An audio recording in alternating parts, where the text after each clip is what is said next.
তোমরা কেমন আছো? আশা করি তোমরা সবাই ভালো আছো। এই করোনাকালীন সময়ে তোমরা ঘরে বসে বসে নিশ্চয়ই লেখাপড়া চালিয়ে যাচ্ছ। আমি আশা করব যে তোমরা আরও ভালো করে পড়াশোনা করবে, সামনেই তোমাদের পরীক্ষা। আজ আমি তোমাদের দশম শ্রেণীর হিসাব বিজ্ঞান বিষয়ে দ্বাদশ অধ্যায় পারিবারিক বিষয়ে একটা সৃজনশীল অঙ্ক সমাধান করে দিব, আর আরেকটি তোমাদের বাড়ির কাজ দিয়ে দিব। এটা তোমরা বাসায় শেষ করবে। আজ আমি তোমাদের যে অঙ্কটা করে দিব সেটা দ্বাদশ অধ্যায়ের পারিবারিক বাজেট থেকে একটা অঙ্ক। জনাব মাহিন 15,000 টাকা মাসিক বেতনে একটি চাকরি করেন। তাছাড়াও অন্য একটি ফার্মে পার্ট টাইম 5,000 টাকা বেতনে কিছু কাজ করেন। 2009 সালের 1 জানুয়ারি তার পরিবারের নগদ তহবিল 1 লক্ষ টাকা এবং 12% হারে বিনিয়োগ ছিল 1 লক্ষ টাকা। উক্ত বছরে তার পরিবারের ব্যয়সমূহ নিম্নরূপ: বাড়ি ভাড়া 60,000 টাকা, বিদ্যুৎ বিল 8,000 টাকা, খাদ্য ক্রয় 30,000 টাকা, দৈনন্দিন বাজার খরচ 20,000 টাকা, আসবাবপত্র ক্রয় 20,000 টাকা, কাপড় চোপড় ক্রয় 10,000 টাকা, মুদি ও মণিহারি 12,000 টাকা, চিকিৎসা খরচ 6,000 টাকা, যাতায়াত খরচ 12,000 টাকা, ডিপোজিট পেনশন স্কিমে জমা 12,000 টাকা। প্রশ্ন: ক, জনাব মাহিনের মাসিক আয়ের পরিমাণ কত? খ, উক্ত পরিবারের সমাপনী হাতে নগদ নির্ণয় করো। গ, উক্ত তারিখে জনাব মাহিনের আয় ব্যয় বিবরণী প্রস্তুত করো। ক, জনাব মাহিনের মাসিক আয় নির্ণয়। মাসিক আয়ের মধ্যে বেতন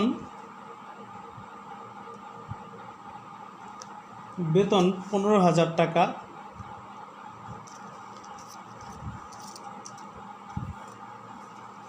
পার্ট টাইম বাবদ বেতন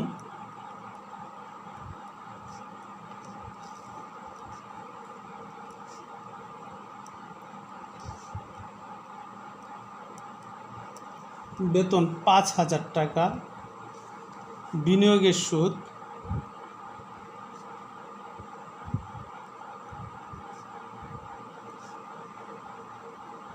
বিনিয়োগের সুদ 1 লক্ষ টাকা, এর 12%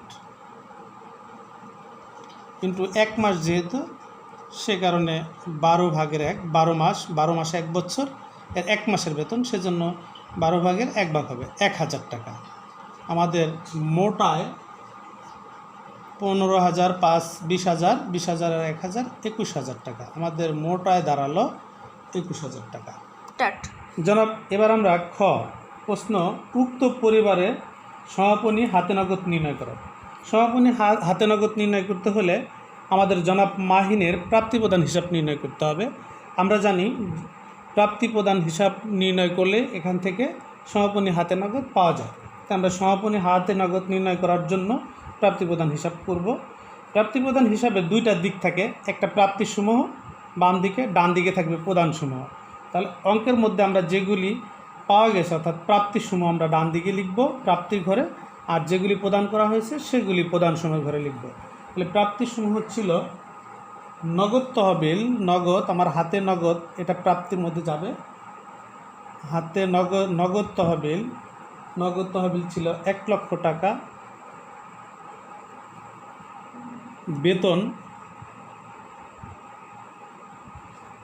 বেতন মাসিক 15,000 টাকা। যেহেতু আমরা 1 বছরের অঙ্ক করি, সে কারণে 12 দিয়ে গুণ করতে হবে। 15,000 × 12, এটা দিয়ে গুণ করলে আমাদের হবে 1,80,000 টাকা। পার্ট টাইম বাবদ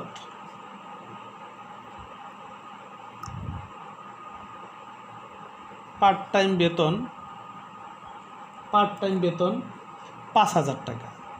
এরকম মাসিক 5,000 টাকা ইন্টু 12 মাসের হবে 5×12 60,000 টাকা। এবার প্রদানসমূহতে আমাদের এখানে প্রশ্নে যত প্রদানসমূহ আছে, এখান থেকে আমরা যত প্রদানসমূহ আছে, বাড়ি ভাড়া, বিদ্যুৎ বিল, খাদ্য ক্রয়, দৈনন্দিন বাজার খরচ, কাপড় চোপড় ক্রয়, মুদি ও মণিহারি, চিকিৎসা খরচ, যাতায়াত খরচ, এই যা প্রদানসমূহ আছে সেইগুলি যাবে। আমাদের এখানে সম্পদ ও দায় বাদ দিয়ে আমাদের সম্পদ ও দায় সহকারে যত প্রদান আছে, আমাদের টাকাগুলি খরচ হয়েছে, প্রদান করতে হয়েছে, এরকম সমস্ত খরচগুলি আমাদের এখানে যাবে। যেমন বাড়ি ভাড়া বাড়ি ভাড়া আছে 60,000 টাকা। বিদ্যুৎ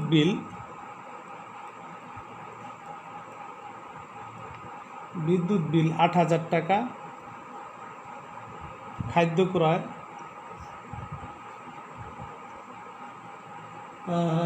ক্রয় 30,000 টাকা। দৈনন্দিন বাজার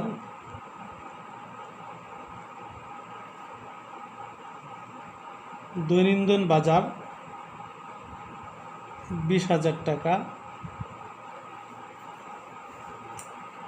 আসবাবপত্র ক্রয়, আসবাবপত্র সম্পদ, যেহেতু এটার জন্য আমাদের অর্থ ব্যয় হয়েছে সে কারণে এটা প্রদানে যাবে। আসবাবপত্র ক্রয় 20,000 টাকা।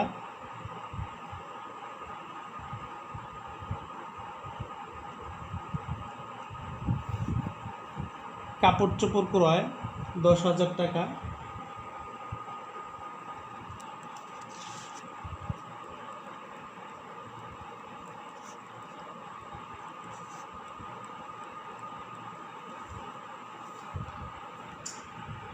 মুদি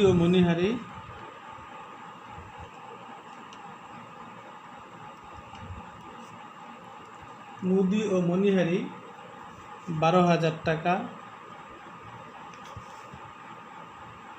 চিকিৎসা খরচ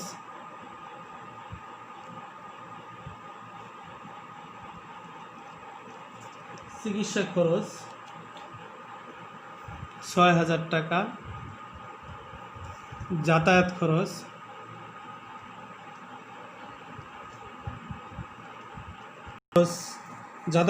12,000 টাকা। চিকিৎসা খরচ 6,000 টাকা।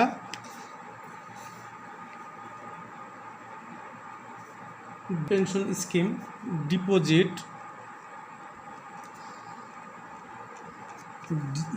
ডিপোজিট পেনশন আমি সংক্ষেপে লিখলাম, হ্যাঁ। ডিপোজিট পেনশন 12,000 টাকা।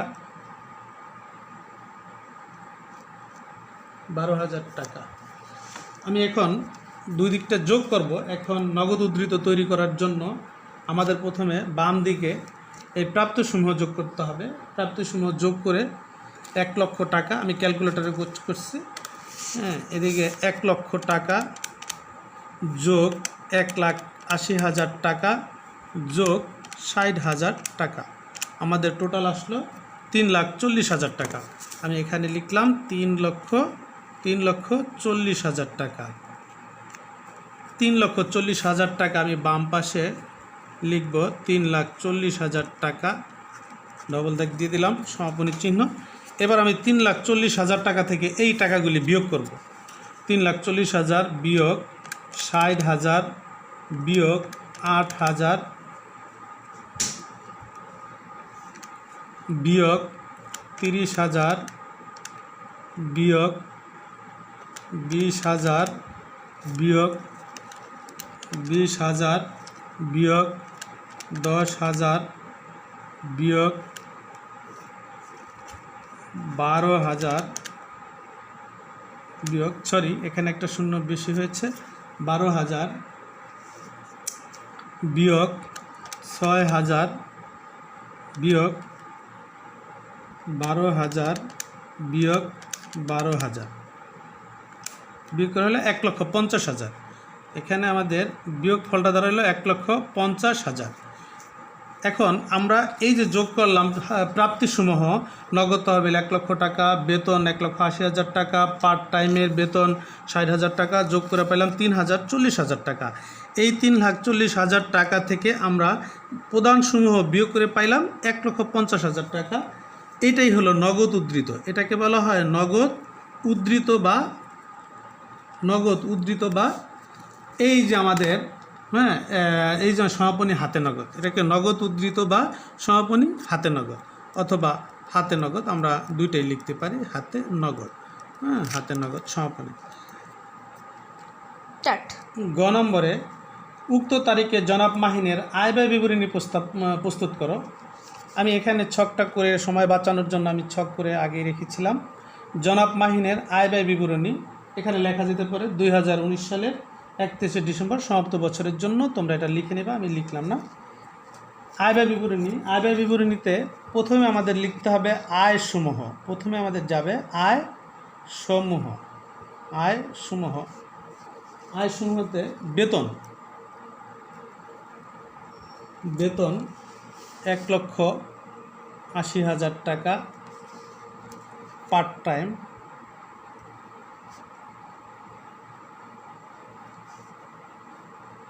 পার্ট টাইম বাবদ বেতন 60,000 টাকা। বিনিয়োগের সুদ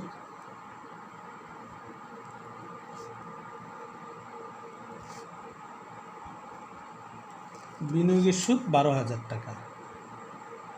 আমাদের মোট আয় যদি আমরা যোগ করি, 1,80,000 টাকা যোগ 60,000 টাকা যোগ 12,000 টাকা, 2,52,000 টাকা। এখানে লিখব 2,52,000 টাকা। এখন আমরা বাদ, এখান থেকে আমরা আয় থেকে ব্যয় বাদ দিব, বাদ ব্যয় সমূহ।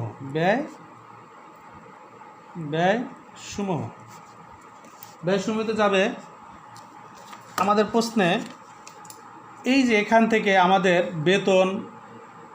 বেতন পার্ট টাইমের বেতন এবং বিনিয়োগের সুদ আমরা আয় সমূহতে দিলাম, আর এখানে যাবতীয় সম্পদ বাদ দিয়া আমরা শুধুমাত্র ব্যয় সমূহতেই ব্যয়গুলি আমরা এই ব্যয় সমূহতে লিপিবদ্ধ করব। তাহলে এখানে আমাদের আছে এই প্রশ্নে, এখান থেকে আমরা দেখে ব্যয় সমূহ লিখব। বাড়ি ভাড়া, এখান থেকে প্রথমেই লিখব বাড়ি ভাড়া।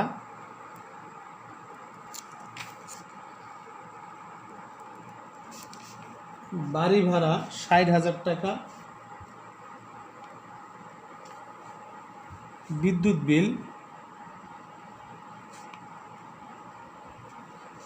বিল 8,000 টাকা। খাদ্য ক্রয় 30,000 টাকা। দৈনন্দিন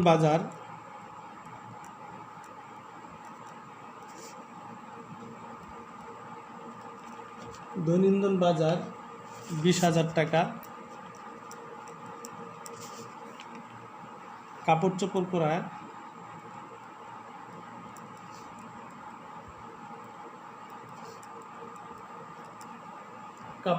ক্রয় 10,000 টাকা। মুদি ও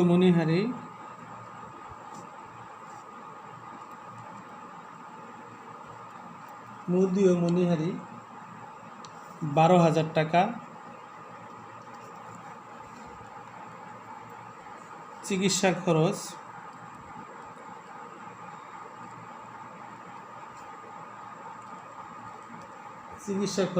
6,000 টাকা। যাতায়াত খরচ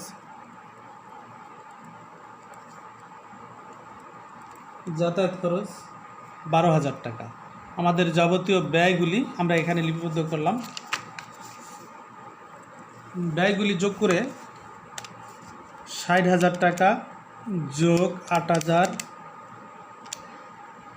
যোগ 30,000 যোগ 20,000 যোগ 10,000 যোগ 12,000 যোগ 6,000 যোগ 12,000, আমাদের টোটাল ব্যয় হলো 1,58,000 টাকা।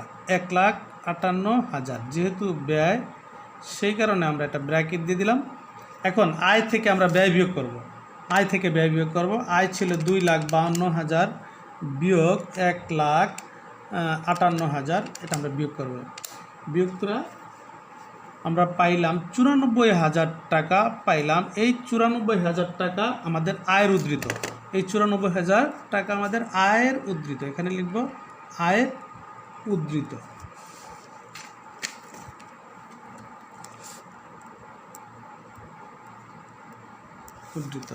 শিক্ষার্থী বন্ধুরা, তাহলে অঙ্কটা শেষ হলো। অঙ্কটা এখন আমি তোমাদের প্রথম থেকে আরেকবার আমি তোমাদেরকে বুঝিয়ে দেওয়ার জন্য চেষ্টা করব। আমি তোমাদের অঙ্কটা পুনরায় আবার বুঝিয়ে দিচ্ছি। ক নম্বরে জনাব মাহিনের মাসিক আয় নির্ণয়। মাসিক বলতে আমাদের যেহেতু 1 বছরের অঙ্ক, আমরা 1 মাসের আয়টা এখানে নির্ণয় করব। বেতন 1 মাসে জনাব মাহিন 1 মাসে 15,000 টাকা বেতন পাইতো, পার্ট টাইমে বেতন পাইতো 5,000 টাকা, বিনিয়োগের সুদ 1 লক্ষ টাকা 12%। অঙ্কটা 12 মাসের 12 ভাগের 1 ভাগ, মানে 1 মাসের বেতন, সেজন্য 12 ভাগের 1 ভাগ দিয়েছি। 1 লক্ষ ইন্টু 12% ইন্টু 12 ভাগের 1 ভাগ ক্যালকুলেশন করলে 1,000 টাকা পাওয়া যাবে 1 মাসের আয়। বিনিয়োগের সুদ 15,000 যোগ 5,000 যোগ 1,000, মোট 21,000 টাকা আমাদের জনাব মাহিনের মাসিক আয়। খ জনাব মাহিনের প্রাপ্তি প্রদান হিসাব। যাবতীয় প্রাপ্তি, আমাদের এই অঙ্ক প্রশ্ন থেকে যাবতীয় প্রাপ্তিগুলি আমরা বাম পাশে দেব, যাবতীয় প্রদানগুলি আমরা ডান পাশে লিখব। প্রাপ্তির মধ্যে আছে নগদ তহবিল 1 লক্ষ টাকা, আমাদের এখানে প্রশ্নে আছে নগদ তহবিল 1 লক্ষ টাকা। বেতন মাসিক 15,000, 12 মাসে অঙ্ক, এর জন্য 12 মাসে 1 বছর, 15,000 ইন্টু 12, 1,80,000 টাকা। পার্ট টাইমে বেতন প্রতি মাসে 5,000, 12 মাসে 5,000 গুণ 12, যেহেতু আমাদের 1 বছরের অঙ্ক সেজন্য 12 দিয়ে গুণ করতে হবে। 5,000 গুণ 12, 5 বার 60,000 টাকা। 1,80,000, 60,000 যোগ করলে আমরা পাবো 3,40,000 টাকা মোট প্রাপ্তি। 3,40,000 টাকা আবার এই পাশে আমাদের লিখতে হবে আমাদের উদ্ধৃত নির্ণয় করার জন্য। প্রধান সময়ের মধ্যে যাবে বাড়ি ভাড়া 60,000 টাকা, বিদ্যুৎ বিল 8,000 টাকা, খাদ্য ক্রয় 30,000 টাকা, দৈনন্দিন বাজার 20,000 টাকা, আসবাবপত্র ক্রয় 20,000 টাকা, কাপড় চোপড় ক্রয় 10,000 টাকা, মুদি ও মণিহারি 12,000 টাকা, চিকিৎসা খরচ 6,000 টাকা, যাতায়াত খরচ 12,000 টাকা, ডিপোজিট পেনশন 12,000 টাকা। এই 3,40,000 টাকা থেকে আমরা প্রদানসমূহ বিয়োগ করলে আমরা পাবো 1,50,000 টাকা। এটা হলো নগদ উদ্ধৃত বা হাতে নগদ বা সমাপনী উদ্ধৃত, এটাকে বলা হয় সমাপনী উদ্ধৃত। গণবাদ জনাব মাহিনের আয় ব্যয় বিবরণী। এখানে আমাদের প্রথমেই আমি ছকটা সময় বাঁচানোর জন্য ছকটা আগেই করে নিয়েছিলাম। আয়সমূহ বেতন 1,80,000 টাকা, পার্ট টাইম বাবদ বেতন 60,000 টাকা, বিনিয়োগের সুদ 12,000 টাকা, টোটাল 2,52,000 টাকা। বাদ ব্যয়সমূহ, আমাদের আয় থেকে ব্যয় বাদ দিতে হবে। ব্যয়সমূহের মধ্যে বাড়ি ভাড়া 60,000 টাকা, বিদ্যুৎ বিল 8,000 টাকা, খাদ্য ক্রয় 30,000 টাকা, দৈনন্দিন বাজার 20,000 টাকা, কাপড় চোপড় ক্রয় 10,000 টাকা, মুদি ও মণিহারি 12,000 টাকা, চিকিৎসা খরচ 6,000 টাকা, যাতায়াত খরচ 12,000 টাকা। টোটাল মোট যোগ করলে 1,58,000 টাকা ব্যয়। মোট আয় থেকে মোট ব্যয় বিয়োগ করার পরে আমাদের যেটা হাতে থাকবে সেটাকে বলা হয় আয়ের উদ্ধৃত। ধন্যবাদ শিক্ষার্থী বন্ধুরা, তোমাদের জন্য আমি যেই ধরনের একটা অঙ্ক করে দিলাম সেম ঠিক ওই ধরনের আরেকটা অঙ্ক তোমাদের আমি বাড়ির কাজ দিলাম। তোমরা এই অঙ্কটা প্র্যাকটিস করবে এবং এই বাড়ির কাজটাও তোমরা করবা। যখন স্কুল খুলবে তখন এই বাড়ির কাজটা আমি আবার তোমাদের খাতা চেক করে দেখে নেব, কারণ আমার কাছেও এই তথ্যটা থাকবে। বাড়ির কাজ, জনাব রাজু 40,000 টাকা বেতনে গ্রামীণ ফোনের চাকরি করেন। এছাড়া তিনি একটি প্রাইভেট ইউনিভার্সিটিতে পার্ট টাইম লেকচার হিসাবে মাসে 12,000 টাকা সম্মানী পান। 31 ডিসেম্বর 2019 তারিখে সমাপ্ত বছরে তার পারিবারিক খরচগুলো নিম্নরূপ: বাড়ি ভাড়া 60,000 টাকা, বিদ্যুৎ বিল 10,500 টাকা, খাদ্যশস্য ক্রয় 40,000 টাকা, দৈনন্দিন বাজার 30,000 টাকা, আসবাবপত্র 22,000 টাকা, কাপড় চোপড় 18,000 টাকা, মণিহারি দ্রব্য 2,000 টাকা, চিকিৎসা খরচ 23,000 টাকা, যাতায়াত খরচ 13,400 টাকা, কম্পিউটার ক্রয় 1,50,000 টাকা। প্রশ্ন: জনাব রাজুর পারিবারিক মূলধন জাতীয় ব্যয়ের পরিমাণ কত? খ জনাব রাজুর প্রাপ্তি ও প্রদান হিসাব প্রস্তুত করো। গ জনাব রাজুর পরিবারের আয় ব্যয় বিবরণী প্রস্তুত করো। ধন্যবাদ শিক্ষার্থী বন্ধুরা, আজকে দশম অধ্যায় পারিবারিক তহবিল থেকে তোমাদের একটা অঙ্ক করে দিলাম। আশা করি বাসায় এই করোনাকালীন সময়ে তোমরা বাসায় অঙ্কগুলি প্র্যাকটিস করবে। আর একটি অঙ্ক বাড়ির কাজ দিয়ে দিলাম, এই অঙ্কটা তোমরা করবা। তোমাদের বইতে এই ধরনের আরও 2-1টি অঙ্ক আছে, সেগুলি তোমরা বাসায় বসে প্র্যাকটিস করতে থাকবে। পরবর্তী ক্লাসগুলি তোমরা নিয়মিত ফলো করবে, এই আশা ব্যক্ত করে আজকে শেষ করছি। আল্লাহ হাফেজ, বাই বাই।